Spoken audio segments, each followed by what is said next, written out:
Shalom, Bapak Ibu, Saudara-saudari yang dikasihi Tuhan. Berkat dan rahmat Tuhan selalu baru setiap hari. Untuk itu kita sepatutnya bersyukur kepada Tuhan.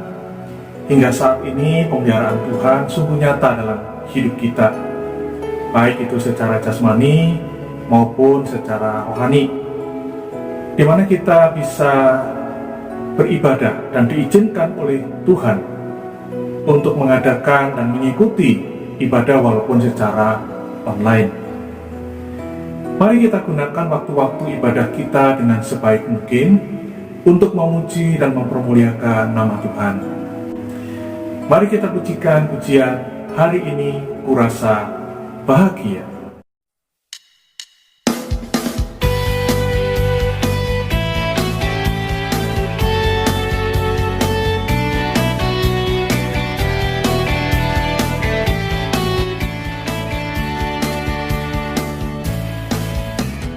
Hari ini ku rasa bahagia berkumpul bersama saudara seiman. Tuhan Yesus telah satukan kita tanpa memandang di antara kita.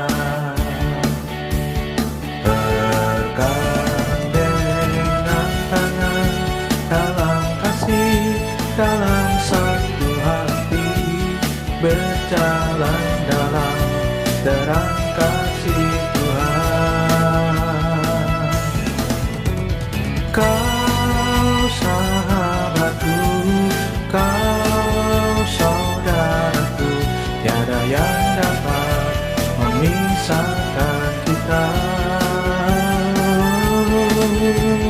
Kau sahabatku, kau saudaraku, tiada yang dapat memisahkan kita.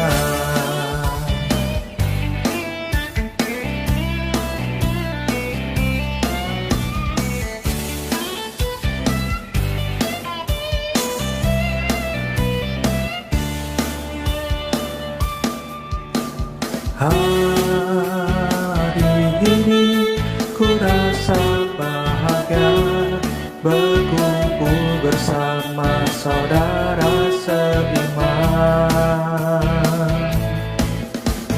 Tuhan Yesus telah satukan kita tanpa memandang di antara kita. Bergandengan tangan dalam kasih, dalam satu hati berjalan dalam terang kasih Tuhan. Kau sahabatku, kau saudaraku, tiada yang dapat memisahkan kita. Kau sahabatku, kau saudariku, tiada yang dapat memisahkan kita. Tiada yang dapat memisahkan kita. Tiada yang dapat memisahkan kita.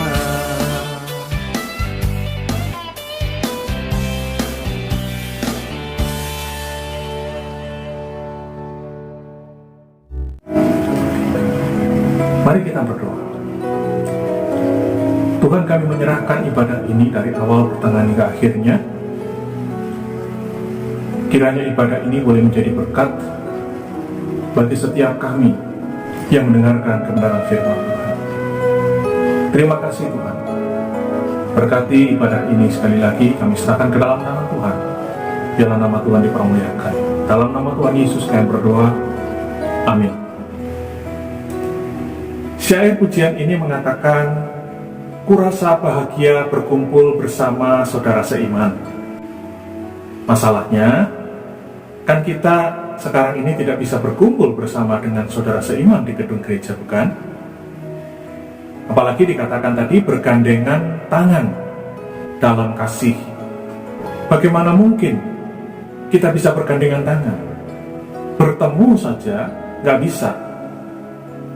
Nah, yang menjadi pertanyaan bagi kita sekalian pada saat ini adalah, apakah dengan kita tidak bisa berkumpul bersama dan tidak bisa bergandengan tangan secara fisik saat ini, kebahagiaan kita ikut hilang? Saya yakin dan percaya kita semua berharap hal itu tidak akan terjadi. Walaupun kita tidak berjumpa secara fisik, namun masih kita bisa saling mengasihi satu dengan yang lain. Kita bahagia karena kita bisa WA dan kita bisa beribadah bersama-sama. Kita bahagia karena kita saat ini masih bisa bercakap-cakap walau melalui WA atau SMS, dan kita masih bisa bergandengan tangan dalam kasih, satu hati, dalam bentuk saling memperhatikan, mendoakan, berbagi berkat firman Tuhan, dan kisah yang memotivasi kita secara positif melalui telepon atau WA. Saat ini banyak orang yang stres, tidak bahagia karena tidak bisa kemana-mana, tidak bisa bertemu dengan sahabat-sahabatnya dan saudara-saudaranya yang tidak serumah. Kebahagiaan kita sebenarnya tidak diukur secara fisik saja, tetapi juga secara hati dan rohani. Memang kasih Kristus bisa diwujud nyatakan secara fisik, tetapi juga bisa dinyatakan secara rohani. Kebahagiaan kita yang sejati adalah ada di dalam Tuhan kita Yesus Kristus. Karena Tuhan Yesus telah mengangkat beban dosa kita. Seperti yang disampaikan oleh anak-anak sekolah minggu dalam pujian berikut ini.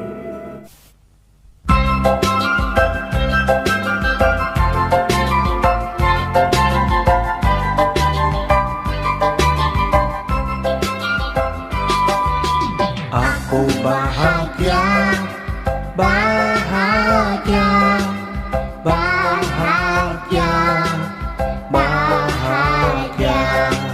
Aku bahagia, bahagia, karena Tuhan Yesus angkat bebanku. Yesus angkat bebanku dan buang ke laut. Yuk, buang ke laut. Yuk, buang ke laut. Aku bahagia, bahagia, bahagia, bahagia. Aku bahagia, bahagia, karena Tuhan Yesus angkat cengengku. Yesus angkat cengengku dan buang ke laut. Yuk, buang ke laut. Yuk, buang ke laut.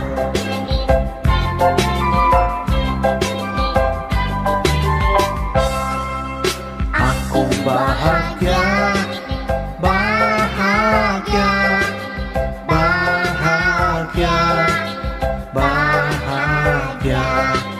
Aku bahagia, bahagia, karena Tuhan Yesus angkat takutku. Yesus angkat takutku dan buang ke laut. Yuk, buang ke laut. Yuk, buang ke laut. Aku bahagia, bahagia, bahagia, bahagia. Aku bahagia, bahagia, karena Tuhan Yesus angkat dosaku. Yesus angkat dosaku dan buang ke laut. Yuk, buang ke laut. Yuk, buang ke laut. Dalam pemahaman yang lebih dewasa, tentunya kita tahu bahwa beban hidup, cengeng, takut, ataupun dosa itu tidak bisa dibuang ke laut, karena itu bersifat roh, bersifat emosi, perasaan. Tetapi di dalam alam pikiran anak-anak itu sangat bisa dipahami. Paling tidak anak-anak dalam lagu ini diajarkan tentang konsep bahagia yang sesungguhnya adalah ada di dalam Tuhan kita Yesus Kristus. Menjadi anak-anak Tuhan adalah satu hal yang luar biasa bahagianya. Apakah kita bahagia karena kita menjadi anak-anak Tuhan? Kita bahagia karena kita telah dimiliki dan memiliki Tuhan Yesus Kristus. Tuhan yang penuh kasih dan yang telah menebus dosa kita melalui karyanya di atas kayu salib. Mari saat ini kita persiapkan hati untuk mendengarkan firman Tuhan. Kita bersama-sama memuji Tuhan. Ku berbahagia, yakin teguh Yesus abadi, kepunyaanku.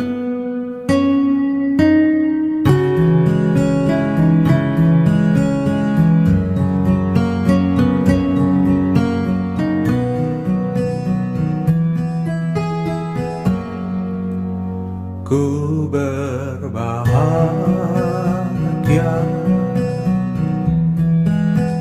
yakin teguh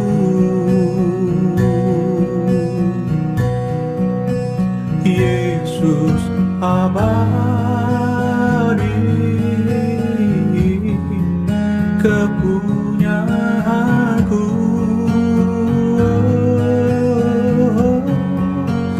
Aku warisnya,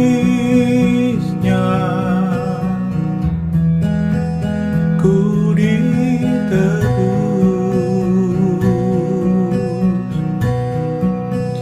ciptaan baru,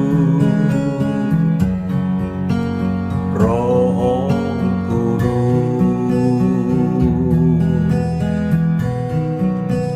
Aku bernyanyi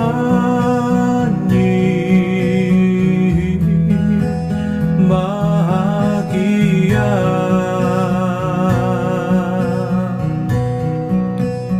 memuji Yesus selamanya.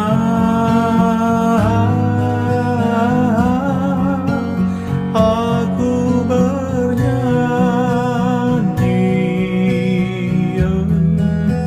bahagia,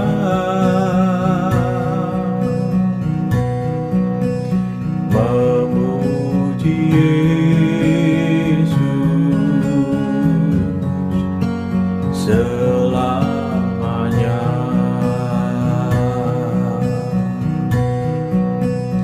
Memuji Yesus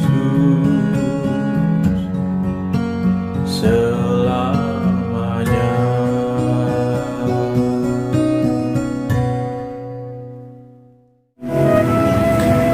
Mari kita berdoa. Tuhan, sebentar lagi kami akan mendengarkan sabda-Mu. Kiranya Tuhan membuka pikiran hati kami dan mata rohani kami sehingga kami boleh melihat kebenaran firman Tuhan, dan kami dapat memahaminya dan melakukannya dalam hidup kami hari lepas hari. Hanya di dalam nama Tuhan kami Yesus Kristus kami berdoa dan bersyukur. Haleluya. Amin. Pada saat ini tema kita adalah berbicara tentang berbahagia. Yang pertama kita akan melihat berbahagia orang yang miskin. Matius 5 ayat yang ketiga dikatakan di sana, berbahagialah orang yang miskin di hadapan Allah, karena merekalah yang empunya kerajaan surga. Kata bahagia memiliki arti yang sama dengan kata diberkati. Dalam ayat ini dikaitkan dengan hal rohani atau dalam pandangan Tuhan, bukan bahagia atau diberkati menurut pandangan dunia atau manusia. Kalau bahagia menurut pandangan dunia atau manusia, maka yang dikatakan di dalam ayat yang keempat, yaitu berbahagialah orang yang miskin, itu sulit sekali untuk diterima dengan akal kita. Miskin kok bahagia? Demikian juga dengan kondisi kita pada saat ini, di mana kita menghadapi pandemi corona, begitu banyak kesulitan. Apakah mungkin kita mengatakan berbahagialah kita yang berada di dalam era pandemi corona ini? Gak mungkin, bukan? Karena berbahagia atau diberkati menurut ukuran dunia, itu adalah kaya secara materi, sukses, sehat. Seperti itu yang dipikirkan oleh atau yang menjadi konsep bagi orang-orang dunia tentang bahagia atau diberkati. Maka sulit jika diterapkan pada kalimat berbahagialah atau diberkatilah orang yang dianiaya, orang yang dicela, orang yang difitnah, seperti yang tercatat di dalam Matius 5 ayat 10-11. Pandangan Tuhan dan pandangan manusia pada umumnya berbeda. Misalnya, kalau kita melihat di dalam kisah Lazarus dan orang kaya, di dalam Lukas 16 ayat 19 sampai 31. Tentunya menurut pandangan dunia, yang berbahagia atau yang diberkati adalah pasti orang kaya. Bukan Lazarus, si pengemis atau orang yang miskin. Tetapi justru dalam pandangan Tuhan, kita melihat adalah Lazarus yang disebut berbahagia atau diberkati. Tetapi tunggu dulu. Kita harus berhati-hati untuk memahami pengajaran ini jika diterapkan pada semua situasi. Setiap situasi tentunya berbeda-beda pemahamannya. Pengajaran ini tidak berarti bahwa semua orang miskin, orang yang menderita pasti berbahagia atau diberkati dalam pandangan Tuhan. Karena ada juga orang yang miskin, orang yang menderita diakibatkan perbuatan dosa mereka. Mereka disebut celaka, mereka dihukum oleh Tuhan. Contoh, ada orang yang miskin menderita karena kesalahannya sendiri.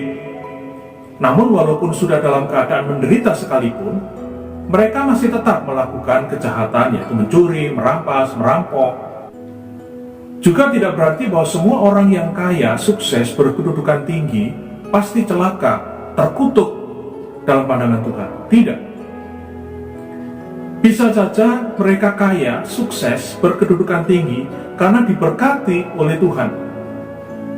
Karena hidupnya jujur, hidupnya benar di mata Tuhan. Dan di dalam keadaan yang kaya pun mereka masih tetap menjadi berkat bagi banyak orang. Contoh, Abraham, Daud, dan sebagainya. Dan pada zaman sekarang pun masih ada orang kaya yang diberkati oleh Tuhan. Mari kita renungkan, apakah kita ingin menjadi orang yang berbahagia, orang yang diberkati dalam pandangan manusia atau dalam pandangan Tuhan? Tergantung pilihan kita masing-masing. Dikatakan tadi di dalam Matius pasal 5 ayat yang ketiga, miskin di hadapan Allah. Nah, ada dua kata dalam bahasa Yunani yang berarti miskin. Yang pertama adalah penikros, yang kedua adalah petokos. Penikros itu artinya orang yang miskin tetapi masih mempunyai sesuatu walaupun pas-pasan. Tetapi petokos adalah orang yang miskin sama sekali tidak punya apa-apa. Orang yang miskin sekali. Kalau kita melihat di dalam Lukas pasal 16 ayat yang ke-20 hingga 21, kata pengemis yang ditujukan kepada Lazarus itu di dalam bahasa Yunani-nya adalah petokos. Mari kita akan membaca Lukas 16 ayat 20-21. Dan ada seorang pengemis bernama Lazarus, badannya penuh dengan borok, berbaring dekat pintu rumah orang kaya itu, dan ingin menghilangkan laparnya dengan apa yang jatuh dari meja orang kaya itu. Malahan anjing-anjing datang dan menjilat boroknya. Kita melihat di sini bahwa Lazarus bukan hanya tidak mempunyai rumah, tetapi juga tidak mempunyai uang untuk membeli makanan atau obat atau perban atau apapun untuk mengobati atau membalut luka-lukanya. Kalau kita melihat contoh lain di dalam Lukas 21 ayat 1-4, dikisahkan ada seorang janda miskin yang memberikan seluruh uangnya untuk dipersembahkan kepada Tuhan. Demikian bunyi firman Tuhan, Lukas 21 ayat 1-4. Ketika Yesus mengangkat mukanya, ia melihat orang-orang kaya memasukkan persembahan mereka ke dalam peti persembahan. Ia melihat seorang janda miskin memasukkan 2 peser ke dalam peti itu. Lalu ia berkata, "Aku berkata kepadamu, sesungguhnya janda miskin ini memberi lebih banyak daripada semua orang itu. Sebab mereka semua memberi persembahannya dari kelimpahannya, tetapi janda ini memberi dari kekurangannya, bahkan ia memberi seluruh nafkahnya." Kalau kita melihat di dalam Lukas 21 ayat yang kedua, digunakan kata Yunani penikros. Ayat yang kedua tadi dikatakan, ia melihat juga seorang janda miskin memasukkan 2 peser ke dalam peti itu. Dan di ayat yang ketiga digunakan kata Yunaninya ptokos. Mengapa di ayat yang kedua dan di ayat yang ketiga menggunakan kata yang berbeda? Ayat yang kedua menggunakan penikros, dan ayat yang ketiga menggunakan ptokos. Karena di dalam ayat yang kedua, sekalipun ia miskin, ia masih mempunyai uang 2 peser. Jadi digunakan kata penikros. Tetapi setelah uangnya dipersembahkan semua, 2 peser itu, ia tidak mempunyai apa-apa lagi, sehingga digunakan kata ptokos. Miskin sama sekali, karena sama sekali tidak punya apa-apa. Nah, kata miskin ptokos inilah yang digunakan dalam Matius 5 ayatnya yang ketiga. Dikatakan miskin di hadapan Allah. Terjemahan lain adalah di hadapan Allah itu in spirit. Jadi miskin di dalam roh. Jadi jelas bahwa yang dimaksud dengan miskin dalam Matius 5 ayat yang ketiga ini bukanlah miskin secara jasmani, tetapi miskin dalam hal rohani. Ada 3 golongan manusia. Yang pertama, ada orang yang merasa dirinya baik. Ini orang yang kaya dalam roh, seperti orang Farisi. Tercatat di dalam Lukas 18 ayat 9 sampai 12. Dan kepada beberapa orang yang menganggap dirinya benar dan memandang rendah semua orang lain, Yesus mengatakan perumpamaan ini. Ada 2 orang pergi ke bait Allah untuk berdoa. Yang seorang adalah Farisi dan yang lain pemungut cukai.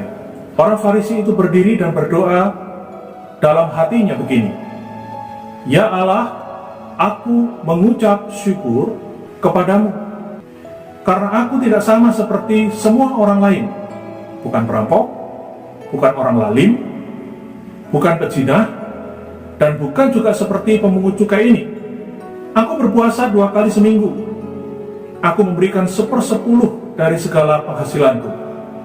Perhatikan bahwa dalam doanya bukan saja ia merendahkan orang-orang lain yang ia anggap berdosa atau jahat, tetapi ia juga memamerkan kebaikan atau kesalehannya kepada Tuhan. Contoh yang lain adalah jemaat Laodikia. Kita bisa membaca di dalam Wahyu 3 ayat yang ke-17. "Karena engkau berkata, aku kaya, dan aku telah memperkayakan diriku, dan aku tidak kekurangan apa-apa. Dan karena engkau tidak tahu bahwa engkau melarat, dan malang, miskin, buta, dan telanjang." Golongan yang kedua adalah orang yang merasa diri berdosa, tetapi masih mempunyai kebaikan di dalam dirinya. Ini adalah miskin dalam arti penikros. Jadi golongan ini belum bisa dikatakan berbahagia. Mungkin ini adalah golongan orang yang paling banyak kita jumpai di sekitar kita. Mereka merasa diri sebagai orang berdosa, tetapi mereka juga merasa diri lumayan baik, karena mereka masih mau pergi ke gereja, memberi persembahan, melayani Tuhan, tidak melakukan hal-hal yang maksiat, dan sebagainya. Mereka tidak merasa diri sebagai hitam legam, tetapi sebagai abu-abu atau putih berbintik-bintik hitam. Golongan yang ketiga adalah golongan orang yang merasa diri penuh dosa dan sama sekali tidak ada yang baik dalam dirinya. Nah, kondisi seperti inilah yang disebut dengan orang-orang yang sama sekali tidak mempunyai kekayaan secara rohani. Dan Kristus ingin menegaskan bahwa dalam keadaan seperti inilah orang tersebut itu diberkati. Jadi orang yang termasuk golongan ini adalah orang yang menyadari sepenuhnya bahwa hidupnya hanya dipenuhi dengan dosa, dosa, dan dosa. Ia tidak menganggap dirinya sebagai putih, abu-abu, atau putih berbintik-bintik, tetapi sebagai hitam legam. Kalau kita adalah orang yang merasa diri baik, atau saleh, atau suci, atau lumayan baik, maka perlu kita perhatikan apa yang tercatat dalam Yesaya 64 ayat yang ke-6a. Demikianlah kami sekalian seperti seorang najis, dan segala kesalehan kami seperti kain kotor. Perhatikan bahwa Yesaya bukan mengatakan segala dosa kami seperti kain kotor. Ia juga tidak mengatakan sebagian kesalehan kami seperti kain kotor. Tetapi ia mengatakan segala kesalehan kami seperti kain kotor. Kalau kesalehan kita saja digambarkan seperti kain kotor di hadapan Allah, bagaimana dengan dosa kita? Nah, mari kita melihat contoh orang-orang yang miskin sama sekali secara roh, yaitu tokos. Yang pertama kita melihat Rasul Paulus. Roma pasalnya yang ke-7 ayat 18 hingga 19 dikatakan begini. Sebab aku tahu bahwa di dalam aku, yaitu di dalam aku sebagai manusia, tidak ada sesuatu pun yang baik. Sebab kehendak memang ada di dalam aku, tetapi bukan hal berbuat apa yang baik. Sebab bukan apa yang aku kehendaki, yaitu yang baik yang aku perbuat, melainkan apa yang tidak aku kehendaki, yaitu yang jahat yang aku perbuat. Paulus di dalam 1 Timotius 1 ayat 15 mengatakan begini, perkataan ini benar dan patut diterima sepenuhnya. Kristus Yesus datang ke dunia untuk menyelamatkan orang berdosa, dan di antara mereka, akulah yang paling berdosa. Kalau kita melihat ke belakang kehidupan Paulus, ada sesuatu yang aneh. Pada saat Paulus belum bertemu dengan Tuhan Yesus, ia menganggap dirinya bisa mentaati hukum Taurat tanpa cacat. Kita bisa membaca di dalam Filipi pasal 3 ayat 4 sampai 6. Sekalipun aku juga ada alasan untuk menaruh percaya pada hal-hal lahiriah, jika ada orang lain menyangka dapat menaruh percaya pada hal-hal lahiriah, aku lebih lagi.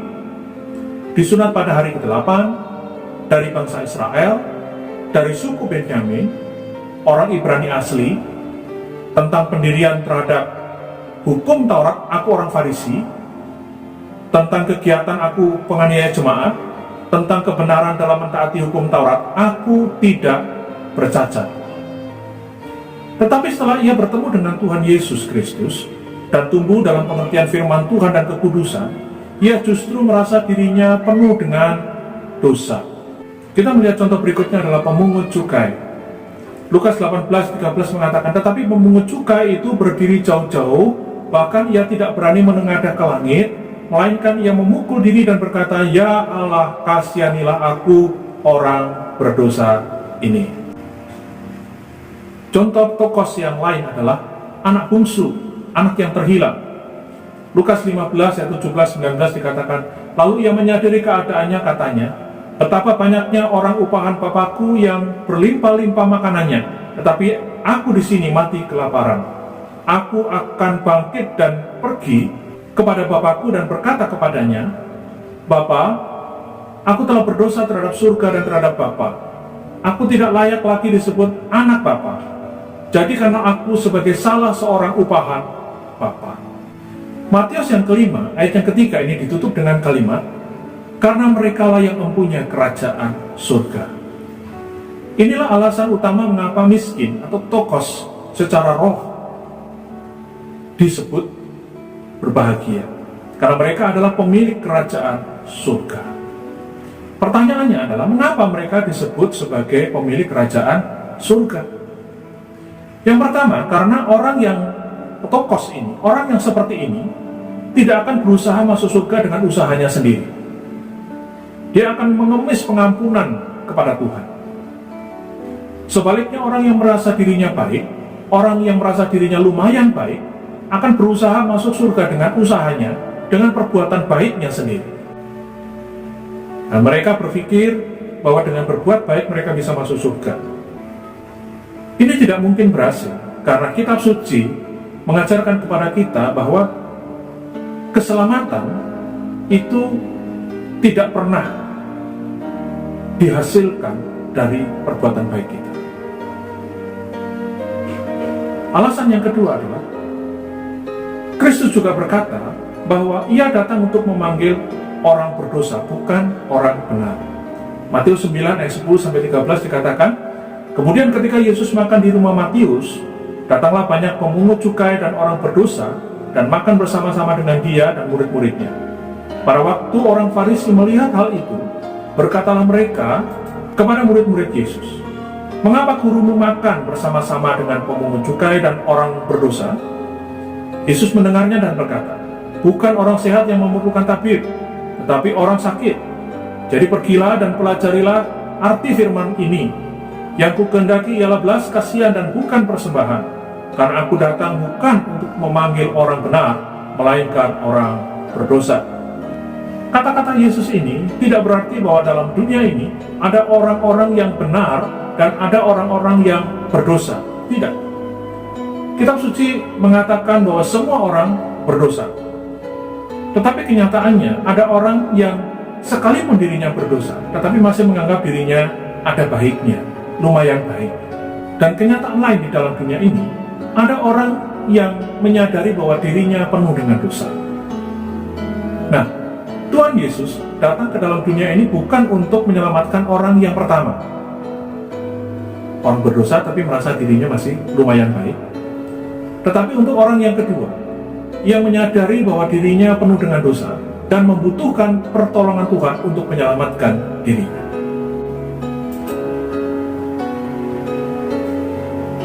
Bagaimana dengan kita? Bagaimana kita bisa memiliki sikap miskin atau tokos di hadapan Tuhan? Yang pertama yang harus kita lakukan adalah berdoalah dengan tekun supaya Tuhan membukakan mata rohani kita sehingga kita dapat melihat dosa-dosa kita. Salah satu karya Roh Kudus dalam hidup kita adalah menyadarkan kita akan dosa-dosa kita. Yohanes 16 ayat 8. Dan kalau ia datang, ia akan menginsafkan dunia akan dosa, kebenaran, dan penghakiman. Yang kedua yang harus kita lakukan adalah janganlah kita suka membandingkan diri dengan orang lain. Dengan membandingkan diri dengan orang lain atau orang yang jahat, kita akan merasa diri lebih baik, masih mempunyai kebaikan. Kalau kita bisa melihatnya di dalam Lukas 18 ayat 11, orang Farisi itu merasa diri baik karena ia membandingkan dirinya dengan pemungut cukai dan orang-orang berdosa yang lain. Standar hidup kita adalah firman Tuhan, bukan orang lain. Contoh, misalnya kalau ada seorang murid mendapatkan nilai 4, bisa saja dia merasa dirinya bagus atau nilainya itu bagus kalau ia membandingkannya dengan temannya yang mendapatkan nilai 2. Yang ketiga yang harus kita lakukan adalah belajar firman Tuhan. Satu hal yang perlu dicamkan adalah kita harus menggabungkan, yaitu yang berdoa dengan tekun tadi dan belajar firman Tuhan. Karena jika hanya berdoa untuk meminta Roh Kudus mencelikkan mata rohani kita akan dosa-dosa kita, tetapi tidak mau belajar firman Tuhan, maka upaya itu tidak akan menjadikan kita tokos. Mengapa? Karena cara Roh Kudus mencelikkan mata rohani kita adalah melalui firman Tuhan. Sebaliknya, kalau kita hanya belajar firman Tuhan tetapi tidak mau berdoa untuk meminta pencelikan mata rohani kita akan dosa-dosa kita dari Roh Kudus, maka mungkin sekali kita akan menjadi semacam ahli Taurat, orang-orang Farisi yang hanya melihat kesalahan orang-orang lain tetapi merasa dirinya benar. Firman Tuhan harus menjadi cermin, bukan kaca spion. Dan kalau kita sudah membandingkan diri kita dengan firman Tuhan, maka barulah kita boleh membandingkannya dengan orang lain. Tapi pertama harus standar atau ukurannya adalah firman Tuhan. Mari kita saling memperhatikan dan mendorong dalam perbuatan baik bagi sesama kita. Seperti yang dikatakan di dalam Ibrani 10 ayat 24 hingga 25. Dan marilah kita saling memperhatikan supaya kita saling mendorong dalam kasih dan dalam pekerjaan baik. Janganlah kita menjauhkan diri dari pertemuan-pertemuan ibadah kita, seperti dibiasakan oleh beberapa orang, tetapi marilah kita saling menasihati dan semakin giat melakukannya menjelang hari Tuhan yang mendekat. Kiranya Tuhan Yesus memberkati kita sekalian. Amin. Mari kita berdoa. Tuhan, terima kasih untuk firman-Mu yang boleh mengingatkan kami, menyadarkan kami betapa pentingnya kami memiliki hati miskin secara rohani, miskin di hadapan Tuhan. Karena dari sanalah ya Tuhan, kami terus memohon kepada Tuhan untuk menjelekkan mata rohani kami, sehingga kami dapat melihat segala dosa dan kesalahan kami yang begitu besar di hadapan Tuhan.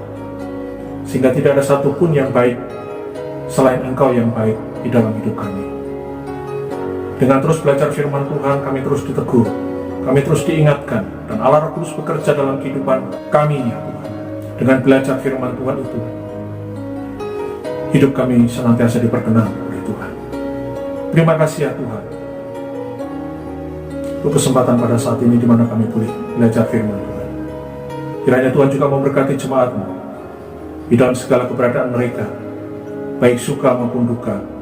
Biarlah mereka dipenuhi dengan kebahagiaan secara benar di hadapan Tuhan. Berdoa ya Tuhan supaya bangsa dan negara kami dapat menyelesaikan akan segala kesulitan yang ada, sehingga kami dapat kembali beribadah gedung gereja seperti dulu kala, dan kami dapat memuji dan mempermuliakan nama Tuhan, bertemu dengan saudara-saudara seiman dan saling menguatkan satu dengan yang lain secara real, secara nyata. Terima kasih Bapa di surga, kami menyerahkan semuanya di dalam tangan Tuhan. Di dalam nama Tuhan kami Yesus Kristus kami sudah berdoa dan bersyukur. Haleluya. Amin. Saudara-saudaraku yang terkasih di dalam Tuhan, terimalah segala berkat, rahmat, dan sejahtera sukacita yang berlimpah, berkat kekuatan, kesehatan yang daripada Bapa yang di surga, kasih sayang Tuhan Yesus Kristus serta persekutuan Roh Kudus menyertai dan tinggal dalam rumah tangga kita, kehidupan kita, aktivitas kita, pelayanan kita, apapun juga yang kita kerjakan bersama dengan Tuhan Yesus akan dibuatnya berhasil nama Yesus yang kita muliakan. Biarlah setiap kita yang percaya dan diberkati berkata,